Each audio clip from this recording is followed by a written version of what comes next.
Good morning, ladies and gentlemen. Welcome to the Rangers Respite. I'm Philip, and today is Wednesday, and that means it is time for another whiskey library review. And today I'm looking at a bottle provided by the fine folks at Sun Valley Distillery ahead of managing distiller Alex Buck's appearance on the Single Malt Frontier. Which one is it? Well, as you might have guessed based on the thumbnail and the title of the video, it is the Warfield Gently Peated American Single Malt Whiskey. But before I get too deep into that, ladies and gentlemen, if you like what I do and you would like to support this channel, liking, commenting, and subscribing always do a lot to push my videos in the algorithm. But also, uh, Virginia Whiskey Tournament is coming up. This is year 5.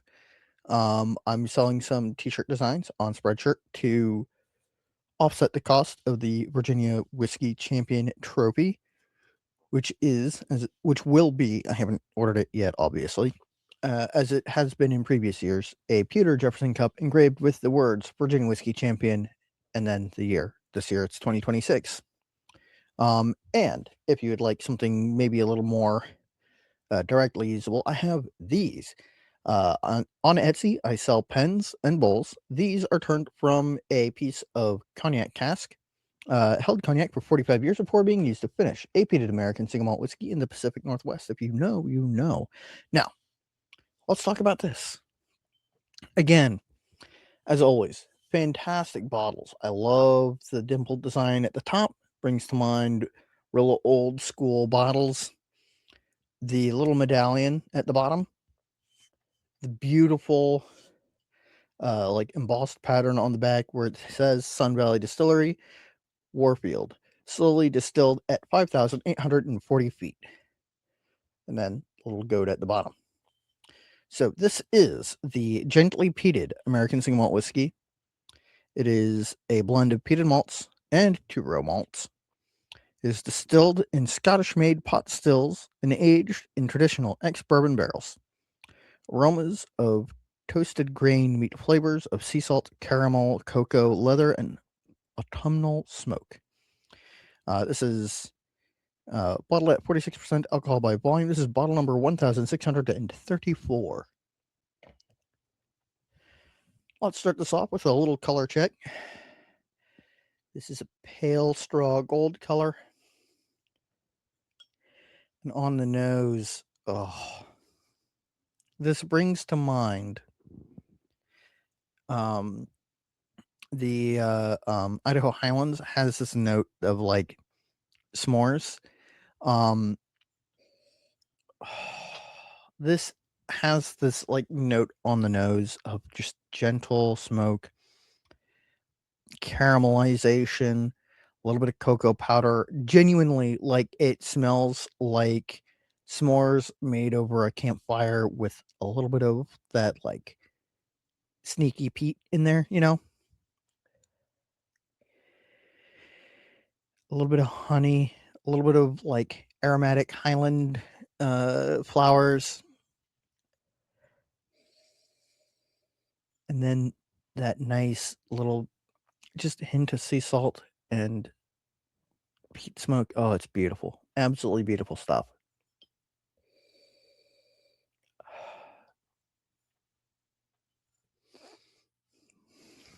Mm.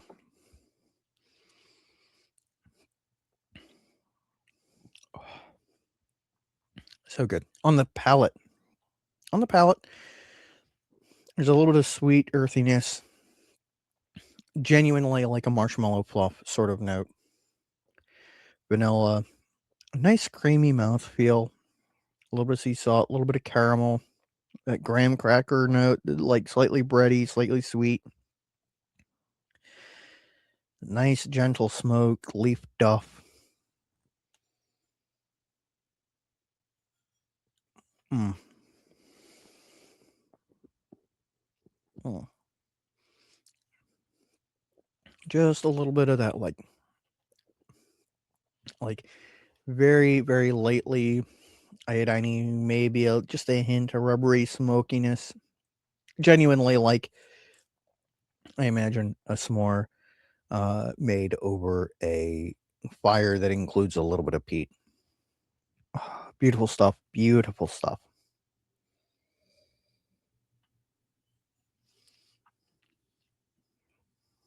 Hmm.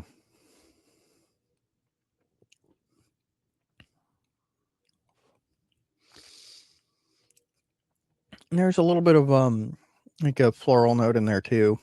And again, like leaf stuff. Autumnal is, I think, the right word. Whereas a dram that I had last night that is very different. This is very beginning of summer. I think that this stuff is very much a fall single malt. It's beautiful. It's got notes of that like leaf duff, that gentle smoke. Uh, that like genuinely like I can't even like explain it. This s'mores note is really interesting. I can't wait to take this to D&D. I say that knowing that this is going out after I take these to D&D, but I'm recording it before I do.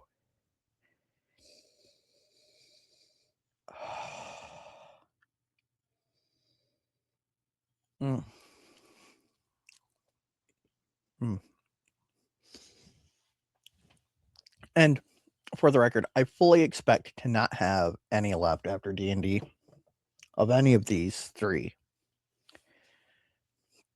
Absolutely beautiful stuff.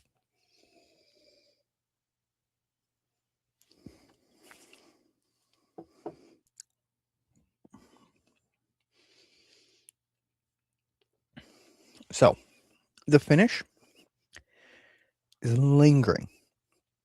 I think I mentioned that where I thought that the Highland, Idaho Highland whiskey sort of fell down a little bit was how short the finish is.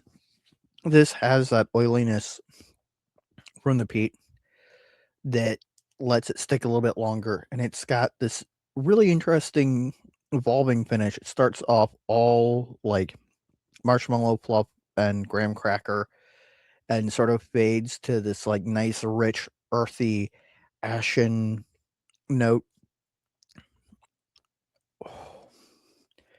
Like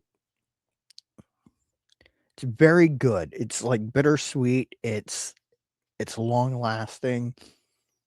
It's a very well-rounded and approachable whiskey. And the finish, I think, is the best of the three. And I anticipate that I will be ordering a full set of these three um, after I take these to D&D with me, because again, I don't expect to have anything left of these three. Absolutely beautiful.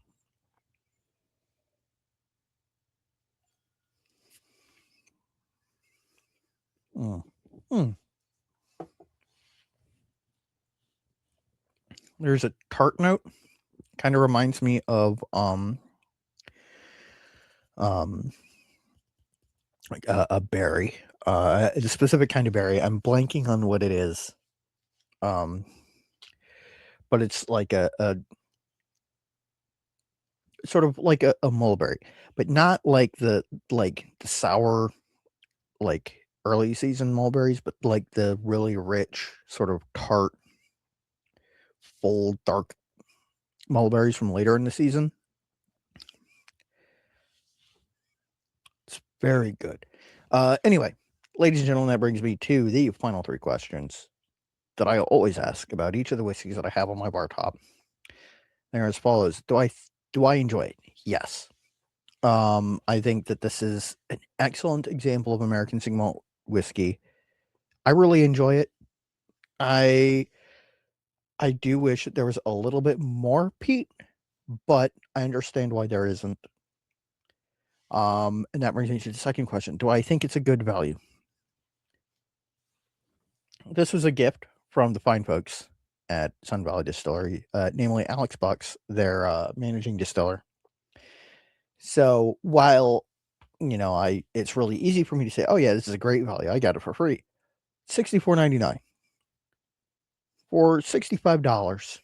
You have a single malt that I think hangs in there with a lot of the lightly peated Highland malts or coastal malts, and I think that it is a good value.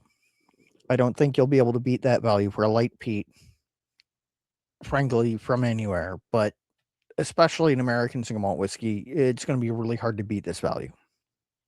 Third and final question is, do I recommend it? Yes.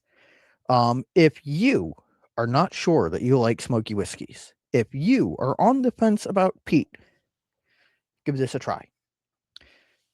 If you don't like it, if you think that the smoke in it is too much, smoky whiskey isn't for you. Lesson learned. But you'll still be able to find plenty of use for it because the smoke isn't overpowering. This will make a fantastic cocktail. I personally recommend drinking it neat, but that's just me. I genuinely really like this stuff. Like I said, I anticipate having to order more after D&D this week. Anyway, with all that said, ladies and gentlemen, tune in tomorrow. There's going to be a live stream on the Single Malt Frontier and my channel where we are going to be talking about the Virginia Whiskey Tournament, which is coming up.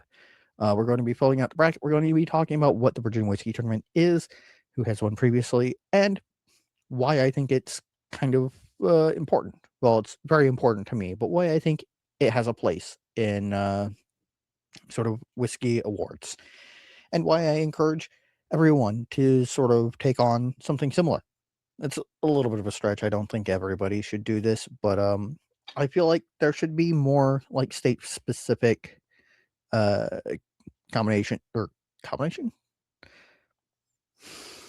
state-specific tournaments or competitions where it isn't necessarily expert judges, but it is the people talking about what they believe gets their vote to move on.